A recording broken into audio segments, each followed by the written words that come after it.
മിശിഹാ പൂജാതനായി ഹല്ലേലൂയാ ഹല്ലേലൂയാ ഉണ്ണി മിശിഹാ പൂജാത.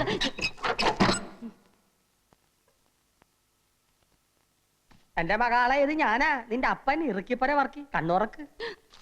അയ്യോ അപ്പനാ, ഞാൻ വിചാരിച്ചു ഇവിടുത്തെ ഇടങ്ങേറി പിടിച്ച പോലെ തമ്പുരാക്കന്മാരും ആയിരിക്കുമെന്ന്. ഉമ്മറത്താരെയും കാണില്ലല്ല, മന്ത്രവാദി പിശാചുക്കൾ എങ്ങാട്ട് പോയി? കഴിഞ്ഞ ദിവസം ഒരു തമ്പുരാൻ ഈ വീട്ടിൽ പാമ്പ് കടിച്ചു മരിച്ചു. തെക്കേപ്പുറത്ത് അയ്യാക്കടെ കർമ്മം നടക്കേന്ന്. എന്റെ മാതാവേ രക്ഷപ്പെട്ടു, ഇനി ആരും ഇങ്ങോട്ട് വരത്തില്ല. എന്റെ പൊന്നു മകളെ ഇതൊക്കെ മാറ്റി നിന്റെ സ്വന്തം രൂപത്തിൽ ഇങ്ങാട്ട് വന്നിരി. അപ്പച്ചൻ നിനക്ക് പൊരിച്ച കോഴിയും പൊറോട്ടയും കൊണ്ടുവന്നിട്ടുണ്ട്. എന്റെ അപ്പ കേട്ടപ്പോ തന്നെ വായില് വെള്ളവും. ഞാൻ ഇപ്പൊ തന്നെ ഇതൊക്കെ വലിച്ചു പറിച്ച് കളഞ്ഞിട്ട് വന്ന് കടിച്ചു പറിച്ച് തിന്നോളാം അപ്പാ. ഈ കുടുംബത്തിലെ ഒരു അംഗത്തെ പോലെ ആയിരുന്നു പണിക്കര്. അയാൾക്ക് ഇങ്ങനെ ഒരു ദുർമരണം വന്നല്ലോ ഭഗവതി. എന്റെ ഓർമ്മയിൽ ഇന്ന് വരെ നമ്മുടെ കാവിലെ സർപ്പങ്ങൾ ആരെയും ഉപദ്രവിച്ചിട്ടില്ല. എന്നാലും പണിക്കരെ പോലെ ഇത്രയും ഭക്തനായിട്ടുള്ള ഒരാൾക്ക് ഇങ്ങനെ ഒരു അനുഭവം വന്നല്ലോ എന്ന് ഓർക്കുമ്പോഴാണ്. മുത്തശ്ശി, നമുക്ക് മേപ്പാടനെ ഒന്ന് വരുത്തിയാലോ? ഇതിനിപ്പോ മേപ്പാടിനെ വരുത്തേണ്ട കാര്യമൊന്നുമില്ല. ഒക്കെ ഈശ്വരവിദ്യാന്ന് കരുതുക. പണിക്കര് പാപകർമ്മമൊന്നും ചെയ്തിട്ടില്ല എന്ന് ഏട്ടൻ പറയാൻ പറ്റുമോ? മായമോള് പറഞ്ഞാലും കാര്യമുണ്ട്. പണ്ട് മുത്തച്ഛനുള്ള കാലത്ത് ഗംഗ എന്ന ദാസിപ്പെണ്ണിന് പച്ചജീവനോട് കൊല്ലം തീ കൊളുത്തിയത് പണിക്കരമാവനാണെന്നാ പറയുന്നത്. ഈ ദുർമരണത്തെ പറ്റി നമുക്ക് നമ്മുടെ സ്വാമിയോടും ചോദിച്ചാലോ? അത് ശരിയാ. കാര്യങ്ങൾ ഗ്രഹിക്കുന്നതിൽ മേപ്പാടിനേക്കാളും കഴിവ് സ്വാമിക്കായിരിക്കും. താപസിയല്ലേ അല്ലേ കൃഷ്ണ? അതെ, പക്ഷെ ഇപ്പൊ അങ്ങോട്ട് പോണ്ട. അദ്ദേഹം ശീർഷാസനത്തിൽ അല്ല ധ്യാനത്തിലായിരിക്കും. ശല്യപ്പെടുത്തണ്ട. അദ്ദേഹത്തിന് ഒരു ശല്യാവൂല്ല. പുണ്യാത്മാക്കളെ പറ്റി നിനക്കെന്തറിയാം? സ്വാമിയുടെ ജ്ഞാനദൃഷ്ടിയിൽ ചിലപ്പോ പണിക്കരുടെ ആത്മാവിനെ കുറിച്ച് വല്ലതും തെളിഞ്ഞാലോ? സാവിത്രി കൂടെ വാ, നമുക്കൊന്ന് ചോദിക്കാം. മുത്തശ്ശി, അങ്ങനെയാണെങ്കിൽ ഞാൻ കൂടെ വരാം. അദ്ദേഹത്തിന്റെ ഭാഷ നിങ്ങൾക്ക് മനസ്സിലാവില്ലല്ലോ. ജയ് ഹനുമാൻ.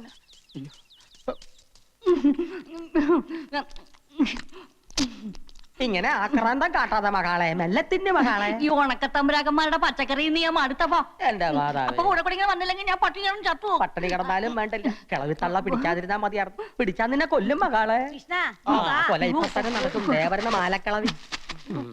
ജയ് ഹനുമാൻ.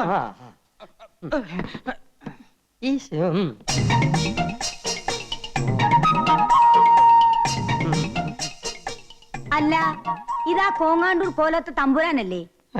അതെ. ഇതേതാ ഈ പെൺകുട്ടി? ഓർക്കണം, എന്റെ മകളാ, മാപ്പാക്കണം. ഇവരെ ഈ മകളെയും കൂട്ടി സ്വാമിയെ കാണാൻ വരുമെന്ന് കഴിഞ്ഞ പ്രാവശ്യം വന്നപ്പോഴേ തമ്പുരാൻ എന്നോട് പറഞ്ഞിരുന്നു അല്ലേ? അതിന് മാപ്പാക്കാൻ എന്തിരിക്കുന്നു? സ്വാമികളെ വന്ന് കണ്ട് അനുഗ്രഹം മേടിക്കുന്നത് നല്ലതല്ലേ? അതെ അതെ, ഇപ്പൊ മനസ്സിലായി കേട്ടാ. സ്വാമികൾ എന്തേ അകത്ത് പ്രാർത്ഥനയിലാണോ? മുത്തശ്ശി ഇവിടെ നിന്ന് ഞാൻ പോയി നോക്കിട്ട് വരാം. പെണ്ണുങ്ങള് പൂജാമുറിക്കകത്ത് ചേർന്ന് സ്വാമിക്ക് ഇഷ്ടമുള്ള കാര്യമല്ല. മകളുടെ പേരെന്താ?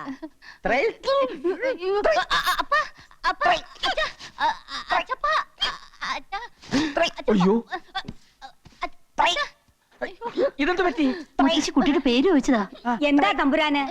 ഇത് ഗ്യാസാ. പിന്നെ കുട്ടിയുടെ പേര് ത്രയംബകം. ത്രയംബക തമ്പുരാട്ടി. ഇത് നേരത്തെ പറയാൻ പാടില്ലായിരുന്നാ? ഗ്യാസ് വലച്ച്. പൂജ കഴിഞ്ഞ് സ്വാമി ഇറങ്ങാറായോ കൃഷ്ണ? ഒരു 15 മിനിറ്റിന്റെ താമസമുണ്ട് മുത്തശ്ശി. മുത്തശ്ശി പൊക്കോളൂ, ഞാൻ സ്വാമി കൂട്ടിക്കൊണ്ട് അങ്ങോട്ട് വന്നോളാം. അത് വേണ്ട, ബഹുമാനിക്കേണ്ടവരെ നമ്മൾ ബഹുമാനിക്കും. അയ്യോ, അതുകൊണ്ടല്ല. പൂജ കഴിഞ്ഞ് ഒരു 15 മിനിറ്റ് ടോയ്ലറ്റ് പോണം സ്വാമിക്ക്. എന്നാലേ ഞങ്ങൾ പോയിട്ട് പിന്നെ വന്ന് കണ്ടു. നല്ലത്. സ്വാമികളെ കണ്ടിട്ടേ വീട്ടിലേക്ക് വരാം, ആഹാരം കഴിച്ചിട്ട് പോവാം. വരും, ഞങ്ങൾ തീർച്ചയായും വരും കേട്ടാ. താൻ ഊണ് കഴിക്കാൻ പോവല്ലേ? പോവും. തന്റെ മുട്ടേറി ഞാൻ തല്ലി ഓടിക്കും. പേടിപ്പിക്കാ. എന്നാ ഞങ്ങ പോണില്ല.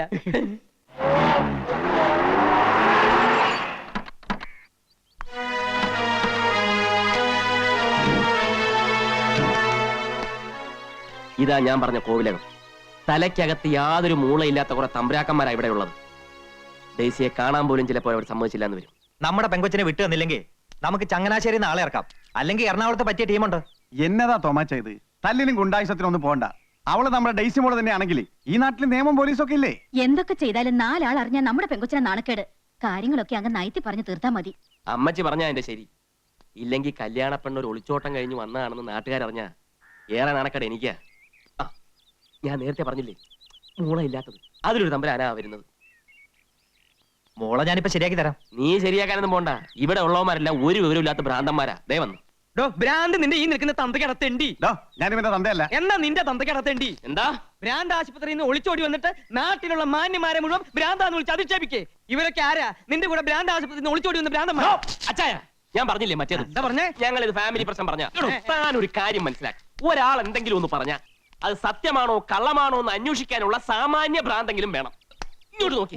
അല്ലാതെ സത്യം പറയുന്നവനെ പിടിച്ച് പടിക്ക് പുറത്താക്കിയല്ല വേണ്ടത്. നിന്നെ പിടിച്ച് പടിക്ക് പുറത്താക്കല്ല, പോലീസിനെ വിളിച്ച് ഏൽപ്പിക്കാൻ വേണ്ടത്. ഞാനാണ് ഡെയ്സിയുടെ അപ്പച്ചൻ ഫിലിപ്പോച്ചൻ. ഇത് അമ്മച്ചി സാറാമ്മ. ഇത് തോമാച്ചൻ, അവളുടെ ഇച്ചായൻ. അപ്പൊ ഈ അവതാരോ? അവതാരം എന്റെ എടോ, ഞാൻ കെട്ടാൻ വന്ന പെണ്ണാവള്. അറിയൂ? ഏതവള്? താൻ പറയുന്നൊന്നും എനിക്ക് മനസ്സിലാവണില്ല. ഞങ്ങളെ മാനവും മര്യാദയായിട്ട് ജീവിക്കാൻ താൻ സമ്മതിക്കില്ലേ? മാനവും മര്യാദയ്ക്കും ജീവിച്ച പെണ്ണിനെ ഒരു മന്ത്രവാദിയെ കൊണ്ട് മയക്കെടുത്ത് നിങ്ങളാ. ഡെയ്സി ഒന്ന് കാണിച്ചു തന്നാ മതി. വിവരങ്ങളൊക്കെ അവളെ കൊണ്ട് തന്നെ പറയിക്കാം. ഹേ സ്ത്രീയെ, ഇവിടെ നിങ്ങളുടെ മകളില്ല. ഇത് കോവിലകമാണ്. ഇവിടെ ക്രിസ്ത്യാനികളെ താമസിപ്പിക്കില്ല. എടോ ചെട്ടിയാരെ, താൻ കൂടുതൽ വർത്തമാനം പറയാതെ പെണ്ണിനെ കൊണ്ടുവിടും. അച്ഛൻ നിന്നേ. ആ ആൽബോഞ്ഞിട്ട് എടുത്ത് ഇത് നോക്ക്. നിങ്ങളുടെ വീട്ടിൽ താമസിക്കുന്ന പെണ്ണ് ഞങ്ങളുടെ ഡെയ്സി തന്നെയാണെന്ന് ഇത് കാണുമ്പോൾ നിങ്ങൾക്ക് മനസ്സിലാവും. നോക്ക്.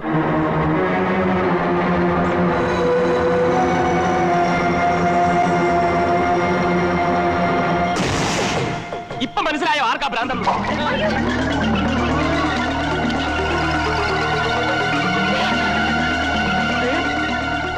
പറക്കണോണ്ടോ?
അമ്മാവാ, ഇതെന്ത് പറ്റി?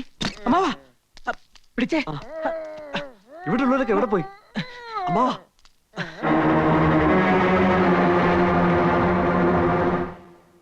എന്താ ഉണ്ടായേ?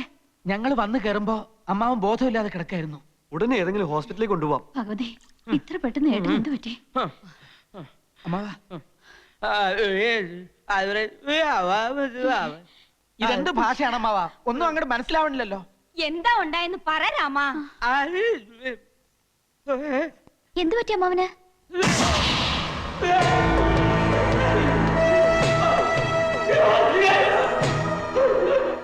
എന്താ?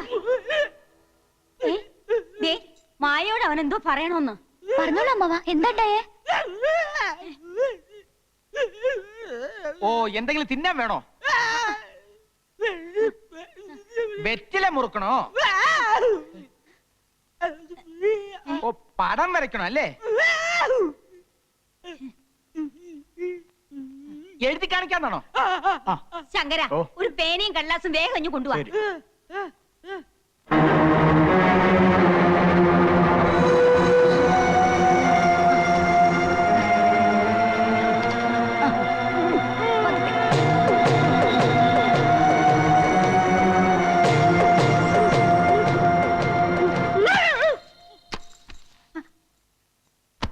അയ്യോ, എന്റെ ഭഗവതി, കൈ തളർന്നുപോയല്ലോ.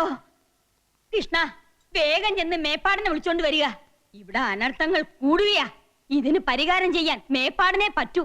ഇതിന് മന്ത്രവാദമൊന്നുമല്ല, നല്ല ചികിത്സ ആവശ്യം. കുട്ടി, നിനക്ക് പറഞ്ഞാ മനസ്സിലാവില്ല. ഈ കുടുംബത്തിൽ ഇങ്ങനെയുള്ള അനുഭവങ്ങൾ ഞാൻ കൊറേ കണ്ടതാ. എന്നാലും വർമ്മമ്മവൻ ഇങ്ങനെ തളർന്നു വീണ സ്ഥിതിക്ക് മേപ്പാടിനെ അല്ല വരുത്തേണ്ടത്, ഡോക്ടർ തന്നെയാണെന്ന് എന്റെ അഭിപ്രായം. വർഷങ്ങൾക്ക് മുമ്പ് എത്ര ദുർമരണങ്ങളാ അടിക്കടി ഈ വീട്ടിൽ നടന്നിട്ടുള്ളത്. അന്ന് അതിന്റെ കാരണങ്ങളൊന്നും കണ്ടുപിടിക്കാൻ ഒരു ഡോക്ടറെ കൊണ്ടും പറ്റിയില്ല. ഈ മേപ്പാടന അതിനൊക്കെ പരിഹാരം കണ്ടെത്തിയത്. കുട്ടിക്ക് വിശ്വാസം ഇല്ലെങ്കിൽ വേണ്ട, പക്ഷെ ഈ മുത്തശ്ശിയെ പഠിപ്പിക്കാൻ വരരുതാ.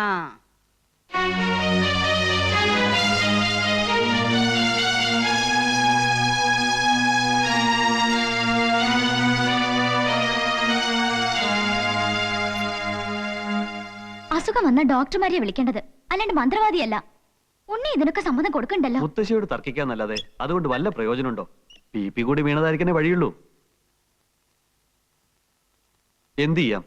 കോലോത്ത ഫാമിലി ഡോക്ടർ മേപ്പാടനാ. അയാള് വന്ന് പോട്ടെ, പിന്നെ നമുക്ക് എന്തെങ്കിലും വഴി ആലോചിക്കാം. അപ്പോ മേപ്പാടിനെ കൊണ്ടുവരാൻ തീരുമാനിച്ചോ? ഉവ്, കൊണ്ടുവരാൻ കേശവൻ പോയി കഴിഞ്ഞു. മായെന്താ ആകെ മൂടോട്ടായിരിക്കുന്നത്? ഏയ് ഒന്നുമില്ല, ഇവിടെ വല്ലാണ്ട് ബോറടിക്കണോ. നമുക്കൊന്ന് ഔട്ടിങ്ങിന് പോയാലോ? അതെന്താ, വേഗം റെഡി ആയിക്കോളൂ, നമുക്കൊന്ന് കറങ്ങിട്ട് വരാം. ഉം.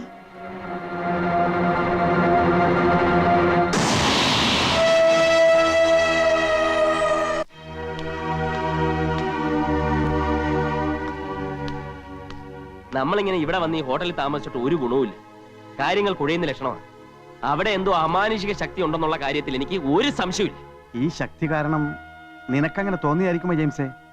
അവിടെ കണ്ട നമ്മുടെ ഡെയ്സി മോളെ തന്നെയാണോ? അച്ഛൻ ഒരുമാതിരി ചൊറിയുന്ന വർത്താനം പറയരുത്. ഞാൻ അത്ര കൊച്ചു കുട്ടിയാണോ? എന്റെ കണ്ണിന് ഞാൻ നേരിട്ട് കണ്ടതല്ലേ ഡെയ്സിയെ. ഇനി പബ്ലിസിറ്റി ആവുമോ എന്ന് ഭയന്നിട്ടൊന്നും കാര്യമില്ല. നമുക്ക് പ്രശ്നം നിയമപരമായിട്ട് കൈകാര്യം ചെയ്താലോ? ഇനി ആ വഴിക്ക് തന്നെ അങ്ങ് ചിന്തിക്കുന്നതായിരിക്കും നല്ലത്. നമുക്ക് പോലീസിൽ അറിയിക്കാം. അമാനുഷിക ശക്തി എന്നൊക്കെ പറഞ്ഞാൽ പോലീസ് എന്നാൽ ഇതൊക്കെ തന്നെയല്ലേ സ്ഥിതി. പിന്നെ ഇതുപോലെ പത്രവാർത്ത എങ്ങനെ ആയാൽ? ഇങ്ങനെ അങ്ങ് പേടിച്ചാലോ? നിനക്കിത് പറഞ്ഞ മനസ്സിലായില്ല. ഇപ്പൊ തന്നെ ഡെയ്സി ഓരോരുത്തർ തിരക്കുമ്പോൾ മൈസൂരിലെ എന്റെ പെങ്ങളുടെ വീട്ടിലാണെന്നാ പറയുന്നത്. 4 ആൾ അറിഞ്ഞാ പിന്നെ എന്റെ കുടുംബം കൂട്ടത്തോട് ആത്മഹത്യ ചെയ്യുന്നതാണ് നല്ലത്. പിന്നിപ്പോ എന്ത് ചെയ്യാനാ ഉദ്ദേശം? ഏതായാലും മുള്ളിനെ മുള്ളുകൊണ്ടെടുക്കണമെന്നാണല്ലോ പ്രമാണം. ആ വഴി ഒന്ന് ആലോചിച്ച് നോക്കാം. എങ്ങനെ? കടമറ്റത്ത് കത്തനാരച്ചന്റെ പരമ്പരയിൽപ്പെട്ട ഒരു ഫാദറുണ്ട്. എത്ര കൊടിയ ബാധയും കുരിശേൽ നിർത്തുമെന്നാ കേട്ടത്. ചെകുത്താന്മാരെ ഒഴിപ്പിക്കുന്നത് കൊണ്ട് അദ്ദേഹത്തെ അറിയപ്പെടുന്നത് ചെകുത്താനച്ചൻ എന്ന പേരില്ല. അത്ര വലിയ മന്ത്രവാദിയാ അദ്ദേഹം. മന്ത്രവാദി മാത്രമല്ല, ലോകപ്രശസ്തനായ സൈക്കാട്രിസ്റ്റ് കൂടിയാ. എങ്കിൽ നമുക്ക് എത്രയും പെട്ടെന്ന് ആ ചെകുത്താനച്ചനെ കാണാം.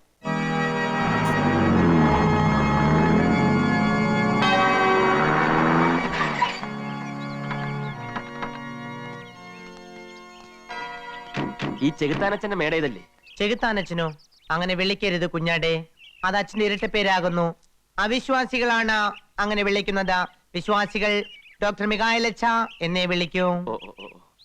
ഒരു ബാധ കയറിയ കേസ് ഉണ്ടായിരുന്നു. അച്ഛനൊന്ന് കാണണമല്ലോ. ഇയാളെ കണ്ടപ്പോഴേ എനിക്ക് തോന്നി. എനിക്ക് കുഴപ്പമൊന്നുമില്ല. ആളെ കൊണ്ടുവന്നിട്ടില്ല. പിന്നെ ആർക്കാ? എല്ലാം മിഖാലച്ചനോട് ഞങ്ങൾ പറഞ്ഞോളാം. ഓ, കയറി വരൂ കുഞ്ഞാടുകളെ. പിന്നെ ശ്വാസം.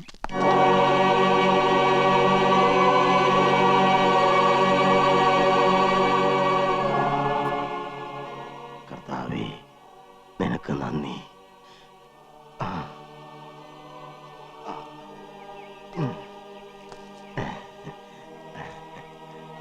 സംശയിച്ചതുപോലെ ആ പെൺകുട്ടി നിങ്ങളുടെ മകൾ ഡെയ്സി തന്നെ. വരൂ, ഇങ്ങോട്ടിരിക്കൂ.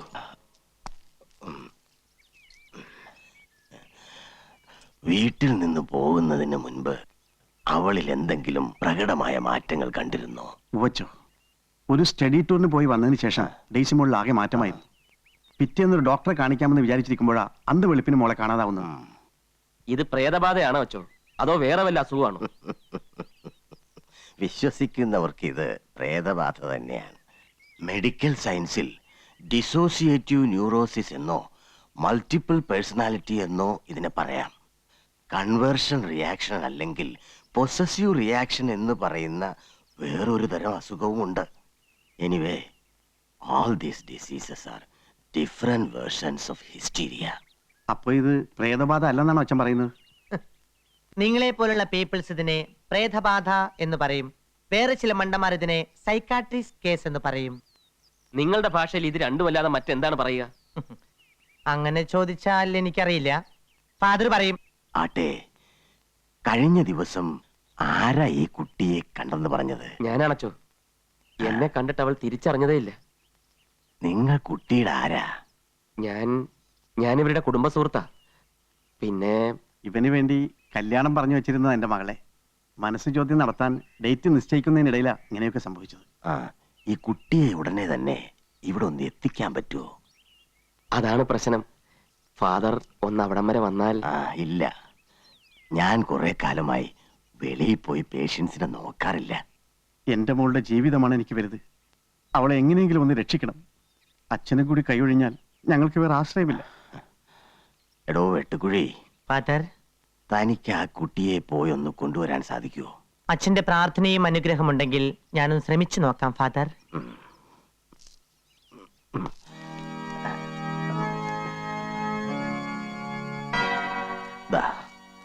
ഇത് കൈമാറാതെ വലത് കൈയിൽ തന്നെ സൂക്ഷിക്കണം.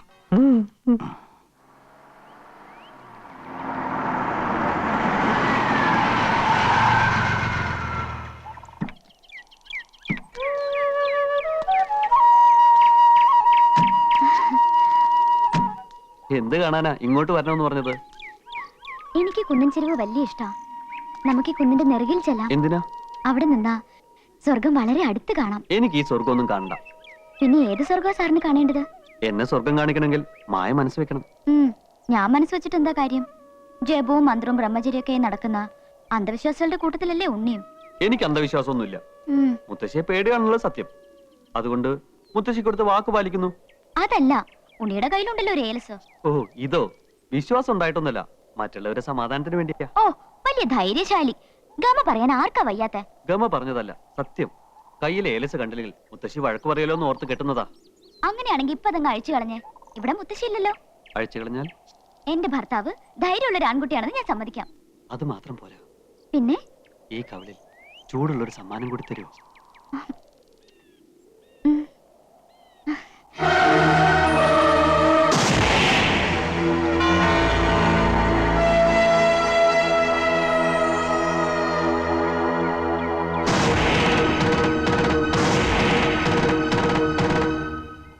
ഇനി വൈകിക്കണ്ട, വാക്ക് പാലിച്ചോളൂ. കണ്ണടച്ചു നിന്നാ തരാം.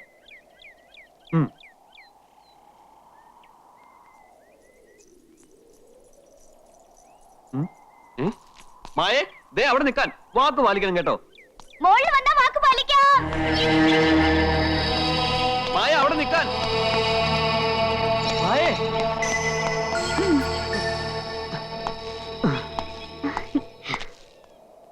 എന്ത് പണിയാ നീ കാണിച്ചത്?